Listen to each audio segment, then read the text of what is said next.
14 August 1.5 lakh ton লবণ আমদানির অনুমতি দিয়েছিল বাণিজ্য মন্ত্রণালয়। এরপরও 6 মাস আগের 25 টাকার খাবার লবণ এখনো বিক্রি হচ্ছে 40 টাকা কেজিতে। চিনি তো আরো এক কাঠি সরেস। 6 মাস আগের 46 টাকার চিনির কেজি 70 টাকা। সয়াবিন তেলের দামও অস্থির হওয়ার আশঙ্কা অনেকের। কোম্পানি বলতেছে নাকি আমরা একটু আওয়াজ পেলাম একটু কমতে পারে।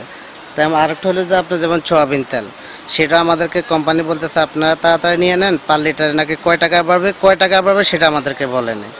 যেমন চিনির দামটা গত সপ্তাহে আপনার 68 টাকা ছিল, আজকে 70 টাকা 72 টাকা বিক্রি করতে হয়। থেমে নেই সবজির বাজারও। বন্যা আর অতিবৃষ্টির দহাই দিয়ে প্রায় প্রতিদিনই বাড়ছে দাম। বেগুন বেচতেছি 50 টাকা 60 টাকা, করলা 40 টাকা 50 টাকা, ঝিঙ্গা 40 45, কচু ছড়া 25 30, কাঁচামরিচটা একটু দামটা বেশি বাড়ছে 120 টাকা। গমগম করছে কেবল ইলিশের বাজার। বিক্রেতা যেমন অন্য মাছ ছেড়ে ইলিশে ভিড়েছেন, ক্রেতা তেমন ফ্রিজ ভর্তি করে স্বাদ পাল্টাতে কিনছেন অন্য মাছ। ইলিশ আছে ভাই বাসাতে, ওই জন্য মাগুর কিনতে আসি। মাগুর আর দেশি টাংরা আর হচ্ছে ময়া মাছ, স্বাদ পরিবর্তনের চেষ্টা। এখন দেখি বেশিরভাগ চাহিদা ইলিশ মাছের দিকে, এই জন্য গুড়া মাছ চাই না, মনে হয় আমরা বিক্রি করতে পারি না, এই জন্য ইলিশ মাছ উঠেছি।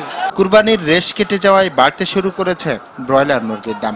গেল সপ্তাহের চেয়ে 10 টাকা বেড়ে বিক্রি হচ্ছে 130 টাকা কেজিতে। এছাড়া আগের দামেই ডিমের ডজন বিক্রি হচ্ছে 90 টাকায়।